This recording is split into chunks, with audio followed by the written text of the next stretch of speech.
సభకు అలంకరించిన పెద్దలందరికీ యాక్చువల్గా మేము ముందు రావడానికి రీజన్ ఏంటంటే నేను చదువుకుంటే ఆంధ్రలో చరిత్ర కర్నూలు ప్రకాశం గురించి మాకేం అవసరం, మిగతా ఆంధ్రోళ్ళ గురించి మాకేం అవసరం. మా వాళ్ళు ఉన్నారు, కాళోజీ నారాయణరావు గారు ఉన్నారు, మా దాశరథి కృష్ణమాచార్యులు గారు ఉన్నారు, ఇంతమంది మంచి మేధావులు ఉన్నాక వాళ్ళ హిస్టరీ ఎందుకు రాయలేదు, మేము ఎందుకు చదువుకోలేదు? నిజంగా చెప్తున్నాం, ఈరోజు రియల్లీ మాకు సిగ్గు వేస్తుంది హిస్టరీ చదువుకోలేదని.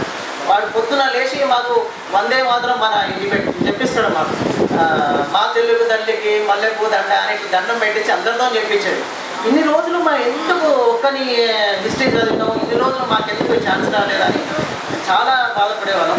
ఈ సందర్భంలోనే నారాయణ రెడ్డి గారు పబ్లిష్ చేస్తున్నారని తెలిసింది, అందుకే మేము స్పాన్సర్ చేసాం. ఇది కపుల్ ఆఫ్ ఎన్ఆర్ఐ స్పాన్సర్ చేసాం.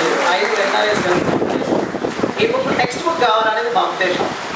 దానికోసం కూడా మేము ఎవ్రీ స్కూల్లో ఒక బుక్ని పబ్లిష్ చేయడానికి మేము ట్రై చేస్తాం. పెద్దల్ని కూడా రిక్వెస్ట్ చేస్తున్నాం, ఇది ఫ్యూచర్లో టెక్స్ట్ బుక్ కావాలనేది ఉన్నాం. Thank you so much.